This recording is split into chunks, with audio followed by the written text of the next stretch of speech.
পরে তাহারা সমুদ্রের ওপারে গেরাসেনীদের দেশে উপস্থিত হইলেন। তিনি নৌকা হইতে বাহির হইলে তৎক্ষণাৎ এক ব্যক্তি কবরস্থান হইতে তাহার সম্মুখে আসিল, তাহাকে অশুচি আত্মায় পাইয়াছিল।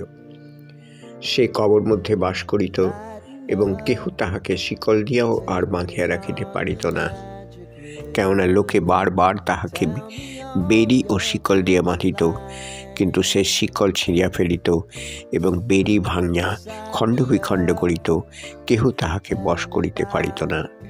আর সে রাত দিন সর্বদা কবরে ও পর্বতে থাকিয়া চিৎকার করিত এবং পাথর দিয়া আপনি আপনাকে কাটিত। সে দূর হইতে যীশুকে দেখিয়া দৌড়িয়া আসিল, তাহাকে প্রণাম করিল এবং উচ্চ রবে চেঁচাইয়া কহিল, হে যীশু, পরাৎপর ঈশ্বরের পুত্র, আপনার সহিত আমার সম্পর্ক কি? আমি আপনাকে ঈশ্বরের দিব্য দিতেছি, আমাকে যাতনা দিবেন না। কেননা তিনি তাহাকে বলিয়াছিলেন, হে অশুচি আত্মা, এই ব্যক্তি হইতে বাহির হও। তিনি তাহাকে জিজ্ঞাসা করিলেন, তোমার নাম কি? সে উত্তর করিল, আমার নাম বাহিনী, কারণ আমরা অনেকগুলি আছি। পরে সে বিস্তর বিনতি করিল যেন তিনি তাহাদিগকে সেই অঞ্চল হইতে পাঠাইয়া না দেন।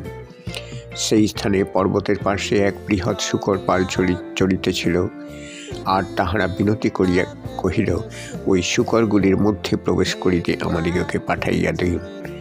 তিনি তাহাদিগকে অনুমতি দিলেন।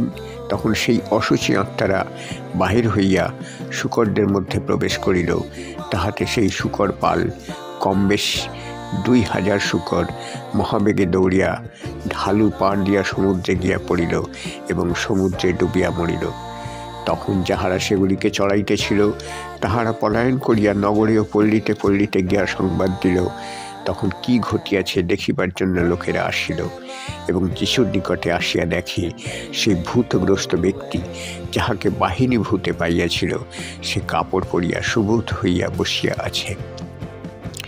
তাহাতে তাহারা ভয় পাইল, আর ওই ভূতগ্রস্ত লোকটির ও শূকরপালের ঘটনা যাহারা দেখিয়াছিল তাহারা তাহাদিগকে সমস্ত বৃত্তান্ত বলিল। তখন তাহারা আপনাদের সীমা হইতে প্রস্থান করিতে তাহাকে বিনতি করিতে লাগিল। পরে তিনি নৌকায় উঠিতেছেন, এমন সময় যে ব্যক্তিকে ভূতে পাইয়াছিল সে তাহাকে বিনতি করিল যেন তাহার সঙ্গে থাকিতে পারে, কিন্তু তিনি তাহাকে অনুমতি দিলেন না, বরং কহিলেন, তুমি বাটিতে তোমার আত্মীয়গণের নিকটে চলিয়া যাও এবং প্রভু তোমার জন্য যে যে মহৎ কার্য করিয়াছেন ও তোমার প্রতি যে কৃপা করিয়াছেন তাহা তাহাদিগকে জ্ঞাত করো। তখন সে প্রস্থান করিয়া যীশু তাহার জন্য যে যে মহৎ কার্য করিয়াছিলেন তাহার দিকাপলিতে প্রচার করিতে লাগিল, তাহাতে সকলেই আশ্চর্য জ্ঞান করিল। যীশু একটি স্ত্রীলোককে সুস্থ করেন ও একটি মৃত বালিকাকে জীবন দেন। পরে যীশু নৌকায় পুনরায় পার হইয়া আসিলে তাহার নিকটে বিস্তর লোকের সমাগম হইল। তখন তিনি সমুদ্র তীরে ছিলেন, আর সমাজের অধ্যক্ষদের মধ্যে যাইর নামে একজন আসিয়া তাহাকে দেখিয়া তাহার চরণে পড়িলেন এবং অনেক বিনতি করিয়া কহিলেন, আমার মেয়েটি মারা যায়, আপনি আসিয়া তাহার উপরে হস্তার্পণ করুন যেন সে শ্রেষ্ঠ হইয়া বাঁচে। তখন তিনি তাহার সঙ্গে চলিলেন এবং অনেক লোক তাহার পশ্চাৎ পশ্চাৎ চলিল ও তাহার উপরে চাপাচাপি করিয়া পড়িতে লাগিল। আর একটি স্ত্রীলোক 12 বৎসর অবধি প্রদর রোগগ্রস্ত হইয়াছিল, অনেক চিকিৎসকের দ্বারা বিস্তর ক্লেশ ভোগ করিয়াছিল এবং সর্বস্ব ব্যয় করিয়াও কিছু উপশম পায় নাই, বরং আরও পীড়িত হইয়াছিল। সে যীশুর বিষয় শুনিয়া ভিড়ের মধ্যে তাহার পশ্চাৎ দিকে আসিয়া তাহার বস্ত্র স্পর্শ করিল, কেননা সে কহিল, আমি যদি কেবল উহার বস্ত্র স্পর্শ করিতে পাই তবেই সুস্থ হইব। আর তৎক্ষণাৎ তাহার রক্তস্রোত শুকাইয়া গেল, আর আপনি যে ওই রোগ হইতে মুক্ত হইয়াছে ইহা শরীরে টের পাইল। যীশু তৎক্ষণাৎ অন্তরে জানিতে পাইলেন যে তাহা হইতে শক্তি বাহির হইয়াছে, তাই ভিড়ের মধ্যে মুখ ফিরাইয়া বলিলেন, কে আমার বস্ত্র স্পর্শ করিল? তাহার শিষ্যরা বলিলেন, আপনি দেখিতেছেন লোকেরা আপনার উপরে চাপাচাপি করিয়া পড়িতেছে, তবু বলিতেছেন, কে আমাকে স্পর্শ করিল? কিন্তু কে ইহা করিয়াছিল তাহাকে দেখিবার জন্য তিনি চারিদিকে দৃষ্টিপাত করিলেন, তাহাতে সেই স্ত্রীলোকটি ভয়ে কাঁপিতে কাঁপিতে তাহার প্রতি কি করা হইয়াছে জানাতে তাহার সম্মুখে আসিয়া প্রণিপাত করিল, আর সমস্ত সত্য বৃত্তান্ত তাহাকে কহিল। তখন তিনি তাহাকে কহিলেন, হে কন্যে, তোমার বিশ্বাস তোমাকে রক্ষা করিল, শান্তিতে চলিয়া যাও ও তোমার রোগ হইতে মুক্ত থাকো। তিনি এই কথা কহিতেছেন, ইতিমধ্যে সমাজগৃহের অধ্যক্ষের বাটি হইতে লোক আসিয়া কহিল, আপনার কন্যার মৃত্যু হইয়াছে, গুরুকে আর কেন কষ্ট দিতেছেন? কিন্তু যীশু সে কথা শুনিতে পাইয়া সমাজগৃহের অধ্যক্ষকে কহিলেন, ভয় করিও না, কেবল বিশ্বাস করো।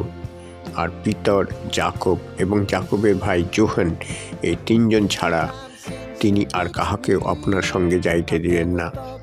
পরে তাহারা সমাজের অধ্যক্ষের বাটিতে আসিলেন, আর তিনি দেখিলেন কোলাহল হইতেছে, লোকেরা অতিশয় রোদন ও বিলাপ করিতেছে। তিনি ভিতরে গিয়া তাহাদিগকে কহিলেন, তোমরা কোলাহল ও রোদন করিতেছ কেন? বালিকাটি তো মরে নাই, ঘুমাইয়া রহিয়াছে। ইহাতে তাহারা তাহাকে উপহাস করিল, কিন্তু তিনি সকলকে বাহির করিয়া দিয়া বালিকার পিতামাতাকে এবং আপন সঙ্গীদিগকে লইয়া যেখানে বালিকাটি ছিল সেইখানে প্রবেশ করিলেন। পরে তিনি বালিকার হাত ধরিয়া তাহাকে কহিলেন, তালিথা কুমি, অনুবাদ করিলে ইহার অর্থ হয়, এই বালিকে, তোমাকে বলিতেছি, উঠো।